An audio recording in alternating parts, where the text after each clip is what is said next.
You're listening to The Health of Business, where we talk openly and honestly about what it takes to run a healthcare clinic business in BC and Canada today. I'm Danielle Boyd, and I'm glad you're here.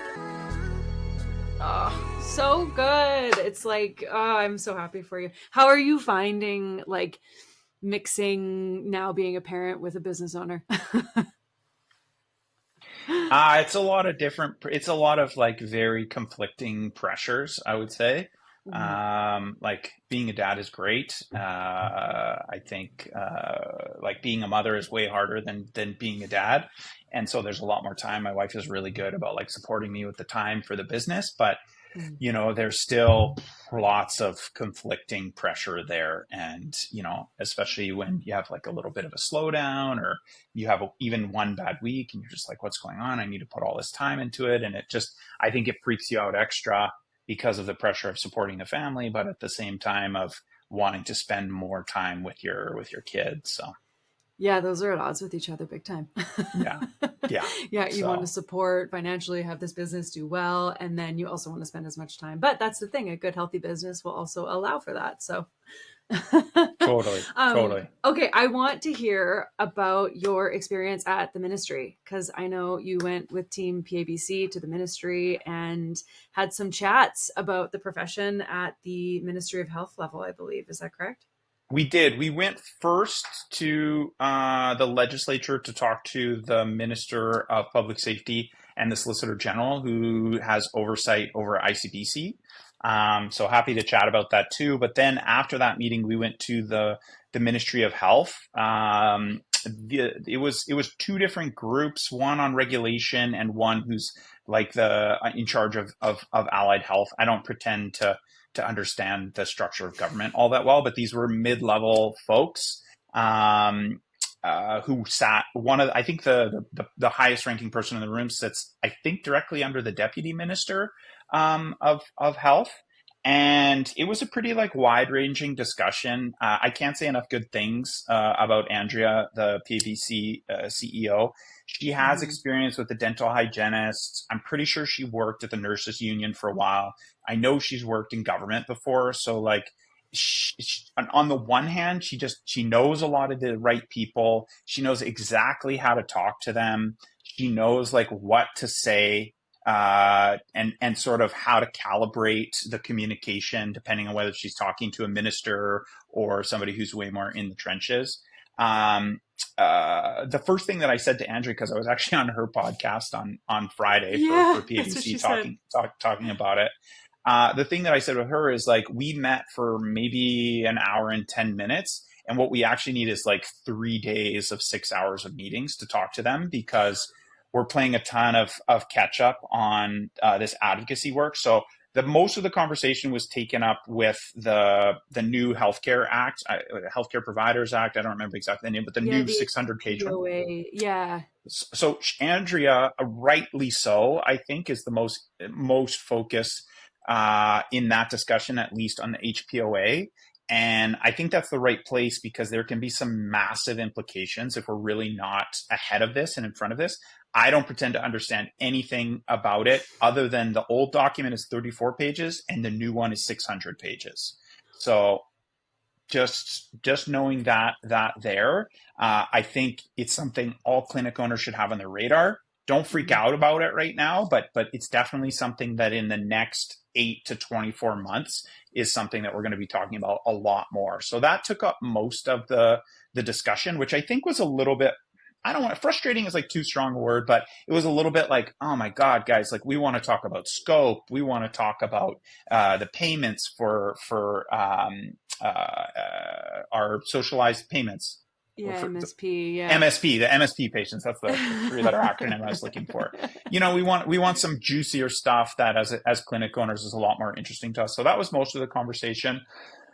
We talked a little bit about Capper for a couple of minutes, which is something that's near and dear to my heart because I did a ton of Oh yeah. advocacy work as a student in the middle of that debacle. Yeah. They're apparently rolling out a new exam that has a mix of practical. We did spend a little bit of time talking about the interim license. The government Andrea, every physio in that room, every single physio I've talked to, every single, hospital manager in allied health all agree that the interim license is an extremely valuable tool to be able to provide healthcare to British Columbians. And I don't pretend to understand the decision making process at the regulator or why that was removed, but I think Andrea is going to fight very fight strongly, yes, Yep. to try and get that brought back in. And I think my impression from being in that conversation was that the government is very supportive of that. Good. Yeah. Okay. Okay. There's a lot of things to touch on there, but let's talk about the other meeting that you had about ICBC. So the meeting with ICBC going into the legislature was very positive. I think on the one hand, it's very frustrating that we have an official legal relationship with ICBC. I've negotiated. I was trying to figure out how many contracts I've negotiated in my life as a salesperson. It's definitely somewhere between 12 and 50 per year over 10 years. So Yeah. I've been in a lot of calls, mostly because I work in software, so people don't really physically meet quite as much. But I've been on a lot of calls with a lot of lawyers talking through contracts. And so this is the kind of way that our society works when two people come together into legal Yes. agreements is you get the lawyers on the phone and somebody has one position and somebody else has another position and the lawyers kind of hash it out and you find either some middle ground or things that aren't actually important to people or whatever the case is, and you figure it out, which is what our expectation was in dealing with ICBC. But Yes. unfortunately, they did not want to follow what is basically just the way that the society in Canada and the United States and the Western world, common law works. They didn't want to just even engage with us. So I think we were coming in pretty frustrated that we were having to make time to go down to the legislature and kind of plead our case to the Minister of Public Safety and the Solicitor General. But we got what we needed in the end, and that was the Deputy Minister saying, "Listen, we will put pressure." Or whatever. I'll get a meeting. I think was what she said with the appropriate people at ICBC, and so that process is now kicked off again. It never should have gotten to the place No. where we are slicing 4 or 5 different clinic owners plus the CEO is slicing 2.5 hours out of their morning to go and meet with a minister. It's a complete waste of everybody's time. We should be focusing on more important meatier aspects of healthcare for British Columbians. But that's not the case. So 100%. And treating patients who need the care because they've been in car accidents. And yes, I mean, for context, I guess if anyone who's listening has been if any clinic owners in BC are not aware of what's happening, definitely read the new terms and conditions of ICBC's business partner agreement. They came out and they essentially just steamrolled clinic owners into either saying yes to a set of terms and conditions that are quite frankly, archaic and inappropriate, and put business owners at a really, really high level of risk, uncertainty, and they put clients in a position of privacy risk. And yeah, it's just, I mean, I won't even get into the details of it, but the new terms and conditions that came out just are terrible. They're really, really unfair. And like you just said, there was no recourse or negotiation or ability for us to even try to change things. They just basically said, take it or leave it. And what we're asking for, just to give some context to this, I'll just make 2 points. So the type of things that we're asking for from ICBC, what they asked us to agree to was, for example, to agree to their ICBC employee code of conduct, right? Like if you work at ICBC and you're an adjuster, you have to agree to their code of conduct, which includes things like you have to report all your speeding tickets to your employer, right? So they wanted us to agree to that. Why would a physiotherapist need to report their speeding ticket to ICBC? Like Right. that just doesn't make any sense, right? So it's like we'll agree to terms like a code of conduct for third-party healthcare providers that makes sense for third-party healthcare providers. We're fine with that if you want to kind of propose that to us, but it doesn't make sense that we would agree to the same code of conduct that your employees agree to. We're not ICBC employees, we're third-party contractors. The main thing that needs to change in the agreement is like 3 words around audit. No one on the physiotherapy side of things is saying that third party payers shouldn't have a right to audit. Nobody is saying that. All that we're saying is if you come into our clinic to audit us, you only get access to the files that are related to the case that you're auditing us on. ICBC is asking for all access to all devices that are present in the clinic. That includes my personal cell phone under the language that we have right now, and any file that they want to access on my laptop, including the patient files, which I would argue personally is a violation, if I agree to ICBC's T's and C's, is a violation of my ethical obligation to privacy of my other patients. So it's we went to the college on that, and the regulator said that they couldn't speak to it. It's all of that is just to give you like a bit of flavor of what we're trying to do. None of this is really that meaty. It's more like getting into the fine details of the legalese and adding like the language in that's like we can access files related to the file being audited. Yeah. Yeah, exactly. Like just tighten up the privacy on that. And there were some definitions that were lacking, things like they wanted to put key performance indicators in place for the therapists and for the clinic owners without defining them. So we have to meet these like undefined KPIs or else be punished by audit or repayment, et cetera, et cetera. But like, how do you meet an expectation that has not been defined? And so there was just a lot of that and a lot of language that just needed to be tightened up. It's not that it needed to be a completely new set of terms and conditions. But they weren't even interested in a conversation around tightening that language up.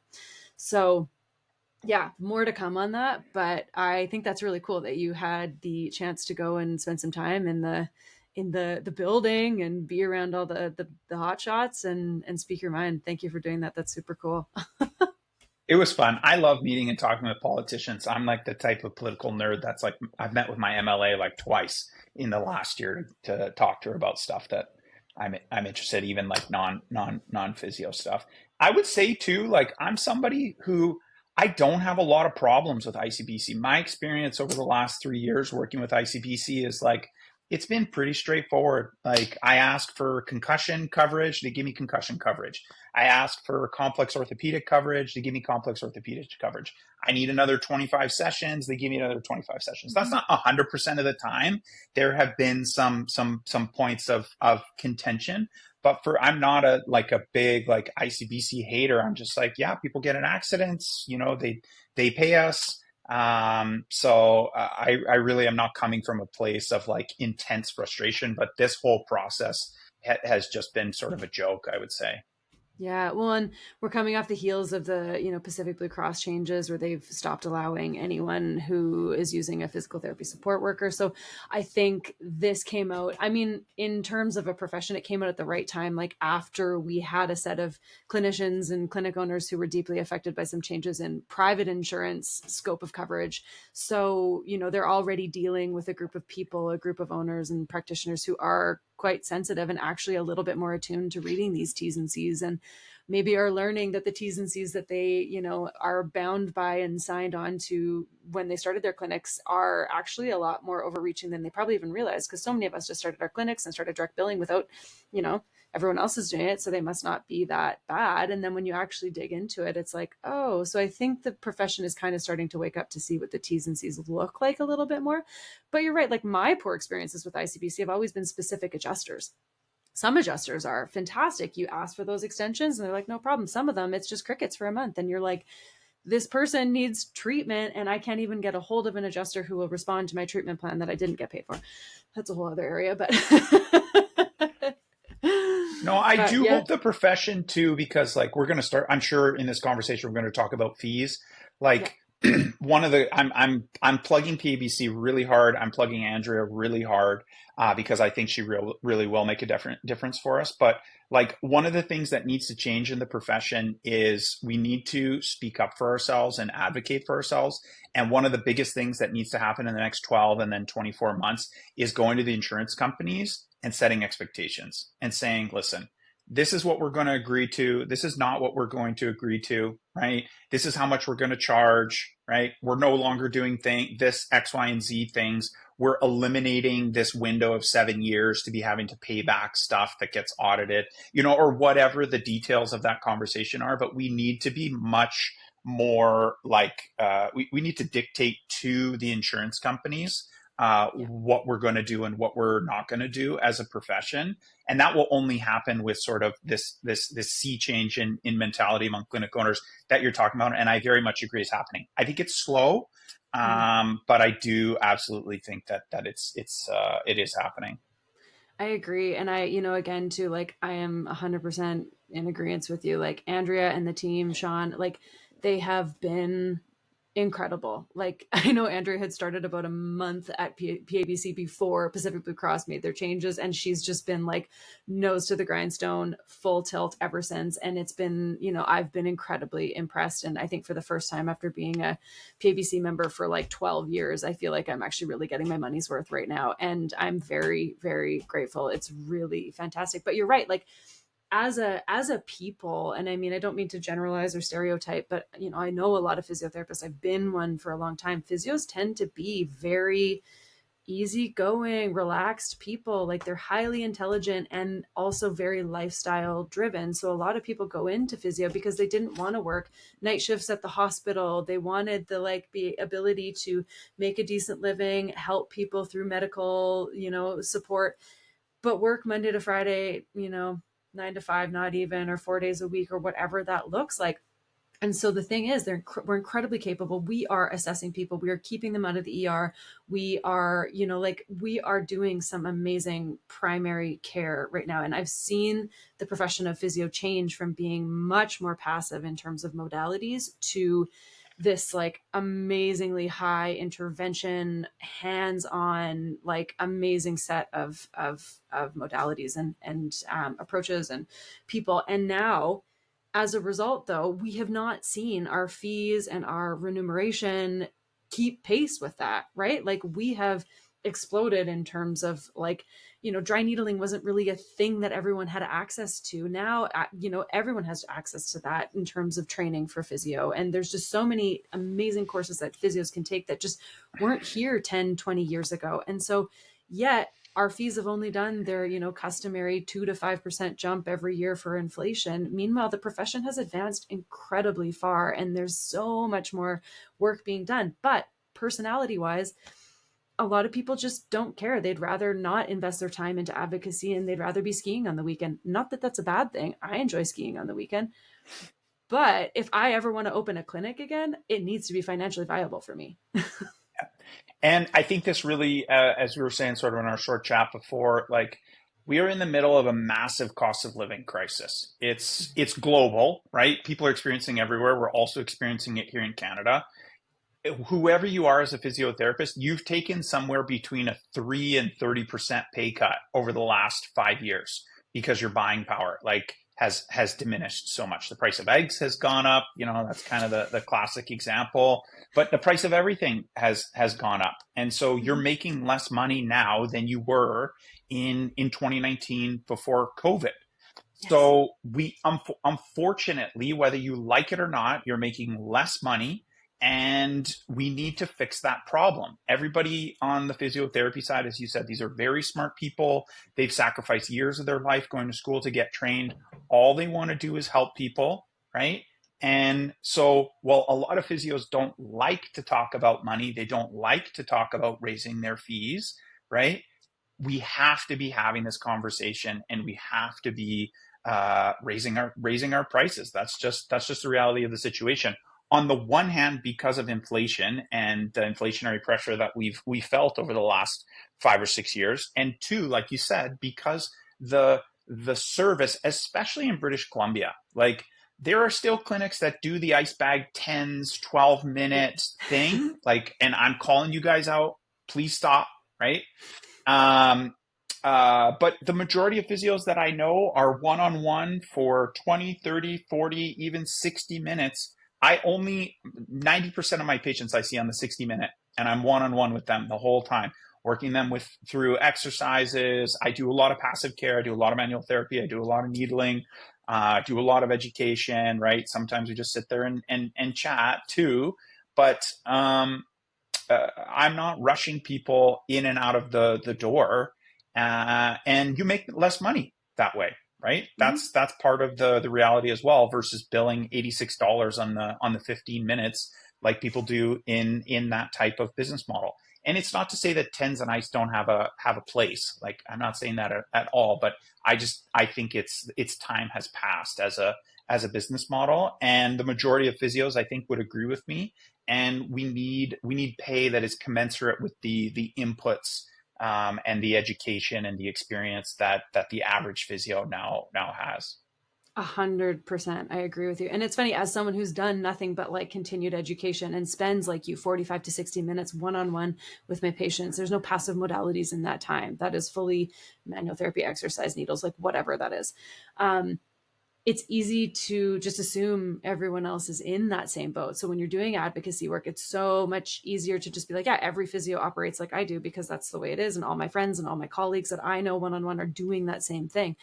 Yes, there are bad actors out there. And unfortunately, those are the clinics that a lot of these insurance companies are, trying to find and trying to target. And they're the reason why the profession is being held back. So I agree with that 100%. And those are not the clinics that I advocate for. I advocate for the clinics that are doing incredible work, educating nonstop, and they're actually getting amazing client results. And the thing too is, if someone has, an injury and they're coming in and they're going to someone like that, they're going to have to go for way longer to get the same results. If they're coming to someone who is doing, manual therapy one-on-one, doing these like high level sessions, they're going to get better faster. So why not have that, like that be the gold standard? Yeah, it's going to cost more money per session, but they're going to be through faster. And then we're going to have better access to care for other clients, because now that clinician isn't seeing the same person over and over and over again. They're opening their schedule back up because they've discharged this person. 100%. I mean, you're preaching to the choir over here. 100%. Well, and yeah, and I mean, like the thing too is like the cost of living has gone up, but so is the cost of running a clinic. Like, and we're talking about cost of living. You can't even pay your front desk staff or your support staff living wages if you're not charging this kind of money too. It's not just about funneling up to the clinic owner. It's about actually paying out the rest of your staff member at a living wage. I mean, things are so expensive. We don't even have a single administrative staff in my Yeah, clinic. you do it all. I do all the administration. Now, we're a small clinic. It's me and one associate, right? We're still in the early phases of this, and growing the business. But there's I can't even think about bringing somebody on to do it. I have to take the phone calls and phone people back, and Yeah. et cetera, et cetera, et cetera. And the cost of living really is, because I can't pay somebody like $12 an hour to go No, and speak to patients. You need to pay them an amount that is going to make them be able to pay the bills, and the bills are not expensive, not cheap these days. exactly. And it's, like there's so many clinic owners that are doing this, even at like higher level, bigger operations. There's clinic owners that are doing all of that themselves on top of, trying to pay the bills and do their own practice. And so it's really challenging. And you're right. Like, we have to just take the lead on it. Like, we have to be the ones to do it. Dental hygiene is a prime example of this. Their association sets their fees every year, and they, adapt them and they modify them as needed. And okay, here's your fee guide. Clinics go, they adjust their prices, and then insurance companies pay what's in the fee guide. Like, the insurance company responds to the association and the profession. Whereas we are like, oh, okay, looks like Pacific Blue Cross increased their rates to $95 for 30 minutes. Great, I'll charge $95. It's so backwards. We're answering to insurance companies. I hesitate to say this next part because I really have, I say to my patients all the time, people who have come from other clinics, I was like, listen, I'm not here to malign my colleagues. I'm not trying to like put bad vibes out to people who ran things before or whatever, but we, unfortunately, on the physio side of things, for whatever reason, I don't pretend to understand, we're way behind on this stuff. And that has really been a sea change with Andrea coming on, that she is not behind on this stuff Mhm. anymore. She's taking the model from her experience in nursing. She's taking the model from her experience with dental hygiene. She's seen other professions as well from working in government, and we're going to create a future where physio drives what physio costs, which is exactly how it should be. Exactly. Oh, it's like, yeah, I mean, it's one that I can continue to get fired up on. But okay, so I want to talk a little bit about some of your other more like unique perspectives too on a few things here, because your experience with physio school was maybe not the smoothest. And I want to talk a bit about it because I think it's a really, obviously had a few interesting experiences while you were in physio school. So I want to kind of just chat a bit about your background prior to physio school, what made you want to go into physio school, and then maybe give us like a really brief overview of your experience in physio school, and then that'll give us a whole bunch of entry points to just dive in and chat more. So I came to physio school as like what I would call like a mature student or whatever. I had graduated in 2009 from the Sauder School of Business from the Masters of Management program, which is sort of like a junior MBA basically.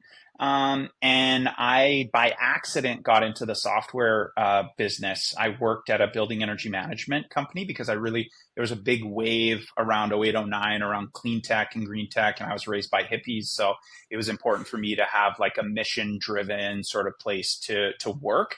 And so I thought this kind of clean energy energy dashboards for buildings company, it was called Pulse Energy, would be like a really cool place to work, which it was. The kind of green wave sort of petered out and in certain ways, and we also had the financial crisis at that same time. Financial the previous The financial first crisis, one. not the one that we're in right now. Yeah. Don't get me started on capitalism on this podcast. It's not what we're talking about. Anyway, wound up working in software for 10 years. I had come up as a kid in the martial arts. And so around 2007, I learned about CrossFit. 2007, 2008, I learned about CrossFit, but I couldn't afford it because at the time it was like $200 a month to join a CrossFit gym, which was a ton of money to me, like Yes. working as a bouncer and like doing other stuff. And so I was like, okay, when I get my first corporate job, I'm joining a CrossFit gym. And so I joined CrossFit Optimum Performance and started to work out with Brad Kohler and just fell in love with CrossFit because it had a lot of the components that I had experienced with karate, like the community and like the intensity and just this camaraderie that I had never seen since I had left the martial arts community. And so I'm kind of going along with my software career. I worked at SAP and Xerox and Allocadia and Splunk and all these like companies, sort of big and small. But at the same time was competing in CrossFit and ultimately wound up opening a CrossFit gym with two of my friends from CrossFit Optimum Performance. So in 2013, we opened Rain City Athletics. All the time I was working at different software companies. And so really got into coaching, which I really missed because I had coached a lot of karate when I was a teen. And so I was really excited to get back into coaching, and it's relevant to physiotherapy. And I mentioned this to all my patients when I'm doing my intake. It's just like my experience in CrossFit, my experience in coaching really informs my care. And I do a lot of movement coaching with my patient population, who happens to be mostly perimenopausal, postmenopausal, menopausal women.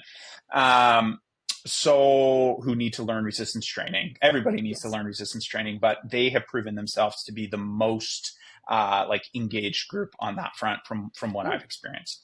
Um, so all my experience with CrossFit, I was having a bunch of knee trouble and was getting treated by Dave Leland from Coast Performance Rehab.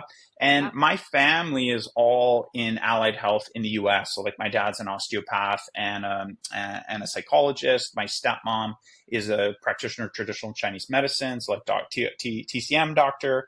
My mom did a bunch of clinical Pilates. My best friend's dad was a Feldenkrais practitioner. So I had like a lot of exposure to like allied health or supportive medicine or whatever you want to call it. It's obviously very different in the US where they have private Mm-hmm. medicine. Um, but I had dislocated my kneecap when I was 20 years ago and gotten exposure to physio.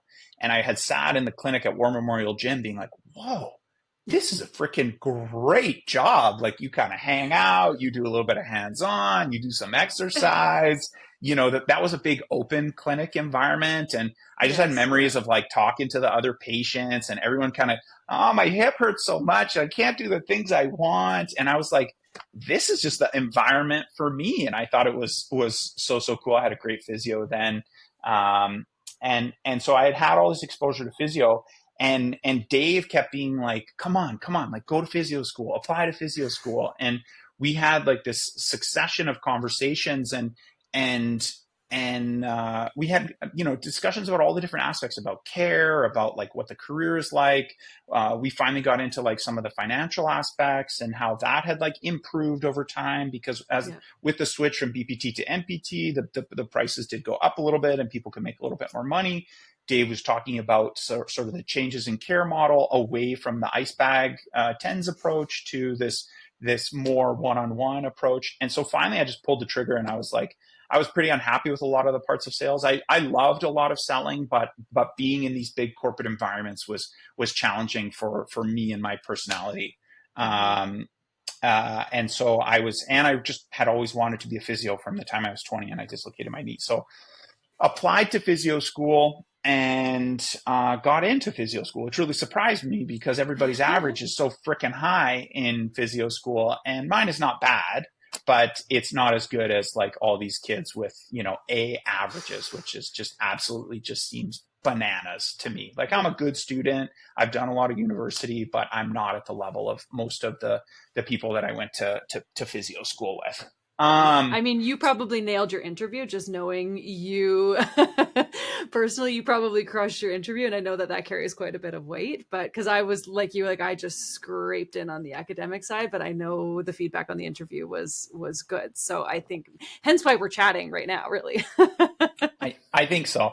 I kind of, once I settled in after the first station on the MMI, I was kind of like, hey, like this is kind of cool. Like Yeah. we're just like having a good time here. So, Yeah, it was um, actually kind of enjoyable the second time I did it. We'll put it that way. So anyway, so you got in, you yeah. I got in. We started rolling on physio school. Oh God, physio school did not meet my expectations. I think first off, like I didn't know about the whole private side of physio and hospital physio, and that was a really nice evolution for me, just learning about public health, and that Mhm. was more a shock, and then turned into like interest. Um, but I think the culture around physio education needs a lot of help. Yes.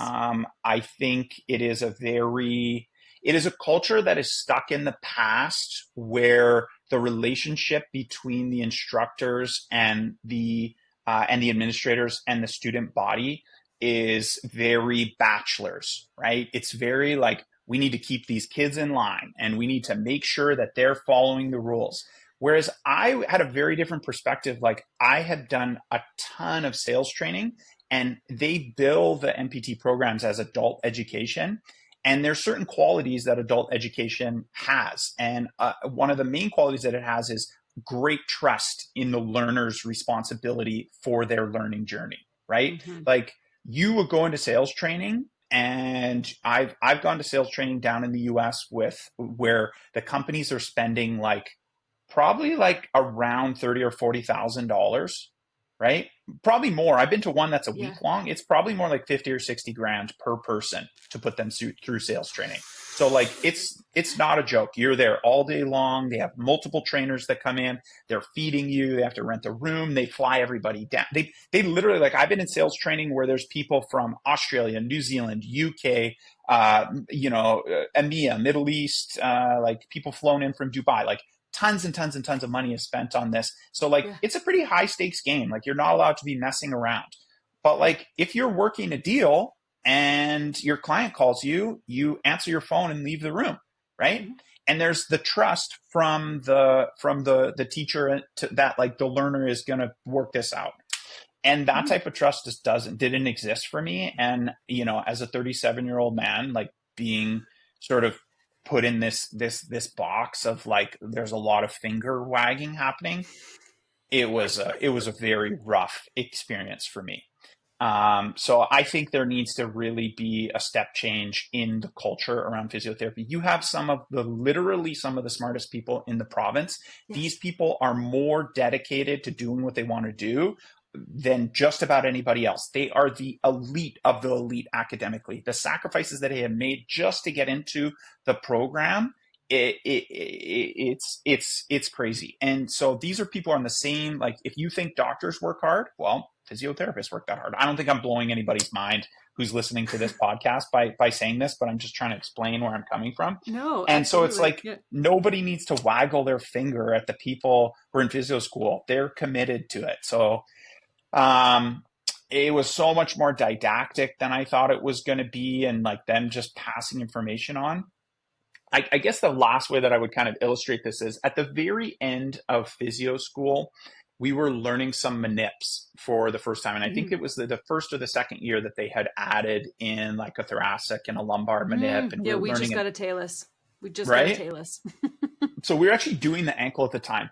And the learning process for that was you got put in a group of 5 students with a CSA, and everybody got a chance to do the manip on somebody else. And every single person in the group would give feedback to the learner, and the CSA gave feedback to them. And you learned a ton, and you gained some confidence, and you got manip 5 times, and you got to manip other people 5 times, or whatever like the numbers are with that group. Yeah. And it was literally in like the last 2 weeks of physio school where I'm like, oh, this is what I thought physio school was going to be like. I thought it would be very supportive, very enriching, very like, we're going to go out there and help people. So these people are going to try and help us. And that was really not the experience I had. So I think like that, if that was physio school, something that's really supportive and like, you know what, you got to have tests. I get it. Like you got to have OSCEs. I get it. Um, there needs to be checks, and people need to have constraints because there's always going to be bad actors and in all these processes, and we need to make sure that the standard is held very high. But like the type of experience that I had at the end is what I think physio school should be a lot more Hmm. like. The other thing that happened to me in physio school that is probably a little bit not so normal is that I had open heart surgery. Yes. So, like in the first 3 months of physio school, I was having a lot of like what I call chest weirdness. So I didn't have pain in my chest. I just was having like some weird beats, and I knew something was off. And so I wound up going to MSJ in Vancouver, and they checked my troponins and did an x-ray and checked my creatine kinase, and I wasn't having a heart attack. But this is before COVID and before the doctor crisis. And so I had a GP at the time, and I had a great GP who immediately referred me over to cardiology. And they realized that I was born with a bicuspid aortic valve. So Wow. you should have 3 leaflets. I have two. 80% of bicuspid, well, most people don't even know they have a bicuspid valve. Of the 20% of people who do have issues with a bicuspid valve, 80% of them are stenotic, 20% of them are regurgitative. And so I had bicuspid aortic valve regurg, and a bunch of the blood was flowing back into my left ventricle every single Mm-hmm. time the heart beat. My heart was stretching out slowly but surely. Then the COVID pandemic hits, right? And I'm trying to work my way through physio school, and I'm on placement up in Prince George with like 4 of my other colleagues, trying to figure out who my heart surgeon is going to be to go in and repair my bicuspid aortic valve. So finished physio school only 2 placements late. So I organized it so that my 2 placements would be pushed to the end when everybody else was done, and I would go have heart surgery. And in the, I think it was 3A, 3B was in February for us. Our schedule was thrown off because of COVID. Yeah, yours is Um, different than ours. Yeah.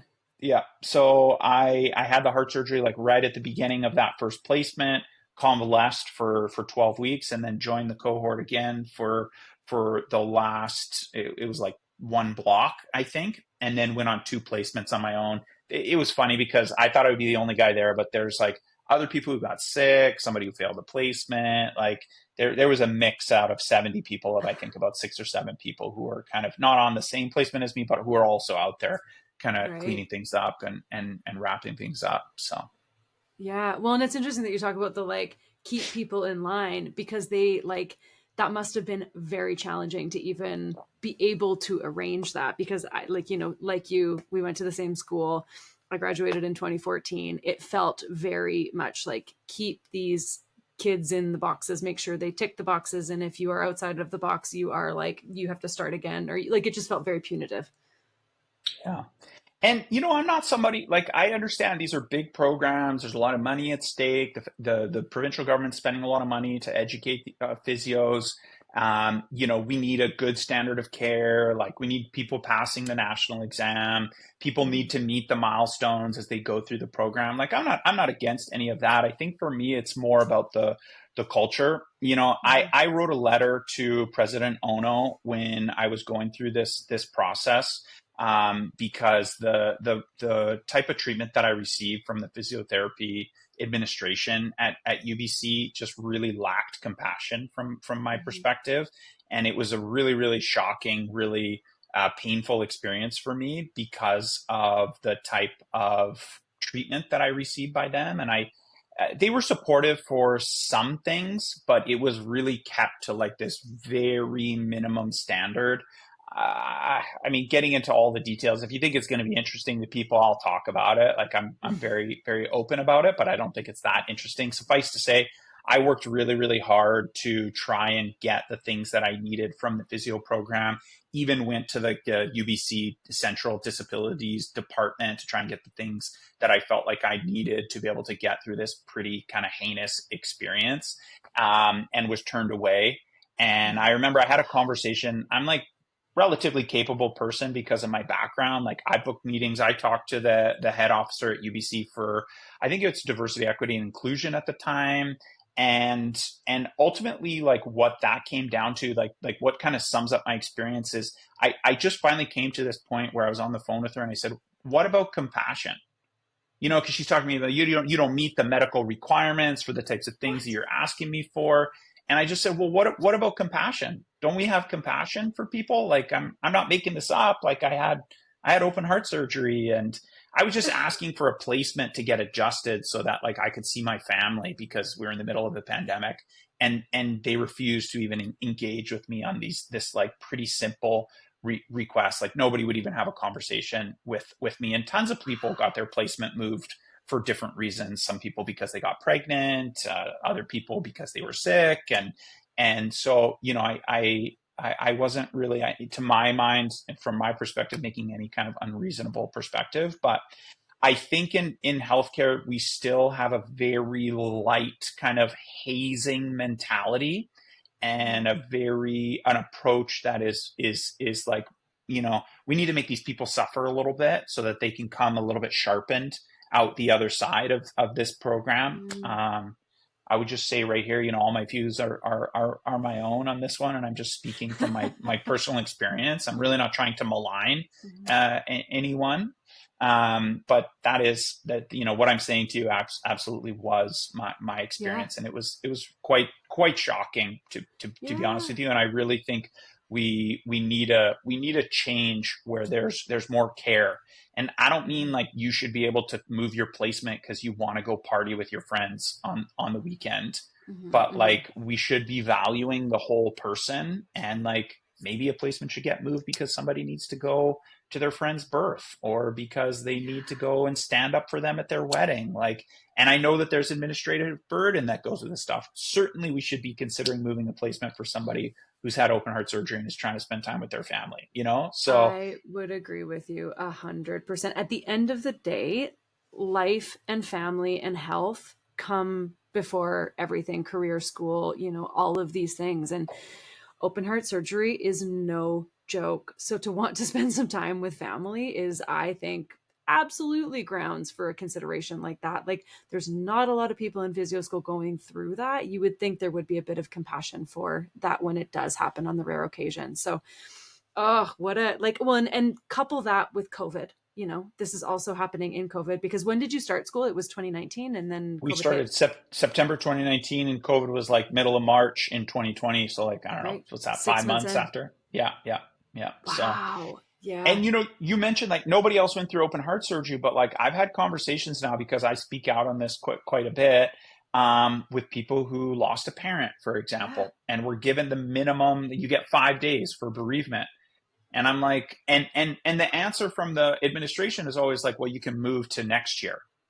And my argument to that is always like, well, some people can afford to move to next year Yeah. and, continue taking out loans and continue supporting themselves financially, or they have family or they have the means or whatever the case is. But like, that's not something I could afford. I'm already taking 2 years off. So, my wife is a sole income earner for these 2 years. I'm like, I can't add a third to that. It doesn't make sense. Yeah. I won't become a physio if you ask me to do that. So, and I understand that there's administrative burden on their side, and we have to move people through the pipeline, but there was a real lack of compassion, real lack of empathy, and a real lack of sort of, I would expect people to jump in with both feet, be like, okay, let's kind of problem solve some of this, and Yeah. let's figure out how we can make this work for you. Well, and at the end of the day, isn't that we do as physiotherapists now for our clients? That was the most shocking thing, because it's like being in healthcare and then not getting the kind of same standard of treatment. And I know I'm not in a healthcare provider client relationship with the administrators, but I would expect that would be the standard, given that most of these people are physios and they would kind of take that similar type of caring type of approach. But Yeah. that's not what I experienced. And I would like that to 100%. change for the other people who are going through the program now. Yeah. Well, and I think, just the fact that you're talking about it and like advocating around it, I think is huge. So, and, when people hear your stories and have similar experiences, like it just, maybe there are people who can reach out and share their experience as well. And power in numbers. Like I really do think it's about sharing these honest and truthful stories so that, people get context and understand. And that's how we shift things. Because like as we say in New Mexico, caca pasa, right? So bad things happen, and you kind of have to get through them. And so people need the support, and I really do hope there will be a change. I'm always open if people want to reach out to me to like talk about this stuff and support people with ideas, especially people who are going through the program, because just the act of having to learn everything in the compressed amount of time is like difficult and painful enough. And you have to give up so much of the rest of your life. Like that's hard enough. So then Oh, to, on top of it, have to deal with really difficult things like the loss of a parent or open heart surgery, or, major changes in your life, or, whatever the situation is that's beyond your control. Like, I've talked to lots of people about this before, and I'm always open to doing that. So. yeah. Well, thank you for that. That's huge. I know we're kind of winding down in time here, but I do want, if you are, I know you're an open book, so I want to hear about your experience with the licensing exam. Um, you were in that cohort that came out shortly in the middle of the pandemic, shortly after all that. And as we know, the licensing exam prior to that was a national written exam and then a national OSCE, so practical exam. And then in COVID, they tried to pivot it to an online OSCE, and technical difficulties and all sorts of chaos exploded and it fell apart. And you were in that cohort, and it was a really big issue. And it still continues to be an issue because we still are struggling to license physiotherapists in the province. Tell me a bit about your experience there. Yeah, so the I forget it. I'm terrible with the exact timing of all of this, but I think our twos, we were ones and they were twos, and they were the ones writing the exam while Yeah. it was failing. And there were people who are our twos who went, some of them 4 times, and had the Yeah. exam fail. So Yeah. I was just like once I'm like, again, things happen. That's the way it goes. Too bad. Like we'll try again, no problem. Then twice, I'm like, okay, this is Yeah. a bit too much to ask to people. The third time, I'm like, no, you gotta put a stop on this. We need somebody in charge to come and make some exceptions and figure out what's going on. So I think the first thing that I would say about all of this is that we are an evidence-based profession. There is not one shred of evidence to support practical examination for physiotherapy. I have people to this day who say we need hands-on testing for physiotherapy because it's somehow unique. There's no evidence for that. Okay. Number two, The nurses do not have a practical exam. My opinion is that physiotherapy as a discipline should be looking to our colleagues in nursing. They have a much more robust history. They have a much more robust academic literature. There are more nurses than there are physiotherapists. I think the medical model is the wrong model for us to be following. I think the Americans going the way of the DPT. I don't agree with that. I think we should be following an LPN, RN, NP style progression, right? The Yeah. nurses are just as hands on as us. They do things that are more risky, right? They don't have a practical exam. During COVID, the practical exam was eliminated for physicians. They do some of the most intrusive procedures that can be done. Why is physiotherapy, A, in the context of COVID, still writing a practical exam? B, why are we writing one at all still today? So we were over at the Ministry of Health, and one of the people at the Ministry of Health was like, oh, they've mixed in all the practical components. I'm totally against that. We need to eliminate it. You want to have a national written exam? I think that's fine. Personally, I don't advocate for what I'm about to say. I think physiotherapists who are educated in Canada are tested enough, right? And that the increase in safety to the public is less than marginal by writing a national exam. It's expensive. It delays care. It's a huge psychological and financial burden on physiotherapists. There's something like, we counted it out. There's something like somewhere between 80 and 250 like checks that you do as you're going through physiotherapy school. I just don't buy this argument that people get caught by the national exam and it's like, whoops, like, yeah, this person never should have been a physio. But we want to have a written exam, fine. But I think the practical exam has got to go. Yeah. Anyway, during the time after the third failed exam, I got together with a smaller group, and we wrote a letter that basically went to the regulator and said, "Hey, we're the physiotherapy students of British Columbia. Here's the evidence for practical examinations. There is none. Here's the situation around COVID and us being able to want to go in and practice. We want to help people." And we basically made our case for like, hey, you should really step in here and just eliminate this, just like the doctors and the chiropractors and the nurses and all of the other medical and allied health professions have done. And let's just get this cohort through, and let's get them delivering care. And the regulator came back and just said no. I'm really proud. I got every single person in my cohort, minus I think two, and I think over 90% of the cohort behind us to sign this letter. So essentially, we had every single physiotherapy student in British Columbia signed on to this letter, and they completely just passed it off out of hand. The regulator sent an email back and said, yeah, we're not considering this. So well, they it was charged frustrating. $2,000 to write it, so that's going to be a huge hit for them financially if we're following the trail on that one.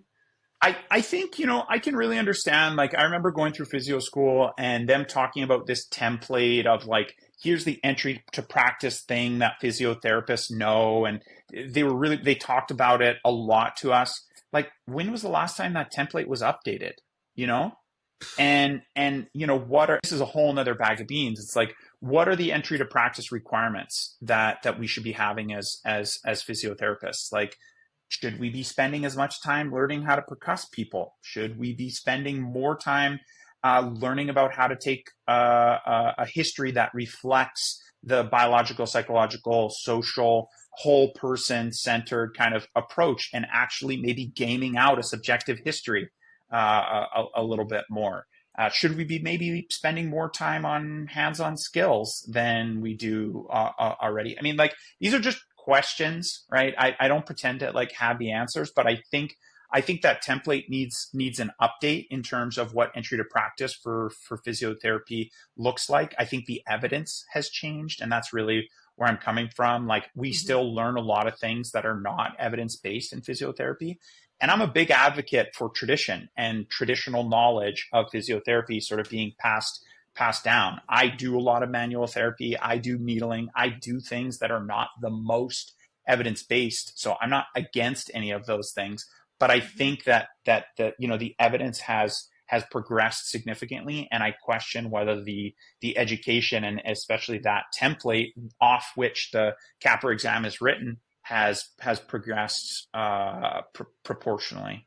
Yeah. Well, and it's interesting too, like physios who work in the private sector versus the public sector have very different scope of practices. Like, and I mean, we're allowed in scope to do all of them. Like you and I could go work on a, you know, a cardio rest ward right now if we wanted to, because we've had that training. But quite frankly, like I don't know how to suction someone anymore. I don't know how to do my perks and vibes or like, you know, my lobe placements for drainage. Like it's almost a completely different profession, quite honestly. Like it's interesting to me that it's all part of the same examination. And yet like some of us will never actually practice certain aspects of it. So you're right. I actually really love that idea of like an LPN, RN, NP model. And especially as we start to, you know, and we probably won't even get into it today, but expanding the scope of practice of physiotherapists to be able to begin to offer referrals for diagnostic imaging and basic labs. I think that should be almost like an advanced practitioner model, kind of like an NP. So if we are going to be adding that piece to it, then yeah, perhaps the like entry level model is more the public sector, walking people, these things that don't require the same level of like palpation skills and, you know, manual therapy skills that like, you know, if you're working in an acute ward and you're primarily walking people and using walkers, like that's basically year one of physio. So maybe at that point, that's like, great, you can graduate and you can go into the hospital.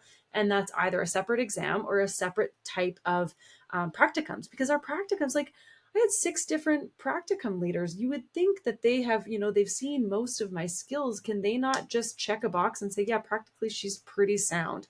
You know, and then year 2, we do a lot more private based work. So we're doing a lot more like manual therapy skills, our palpation skills, our exercise skills, like that's more towards the private sector. So that's now maybe like PT as we know it.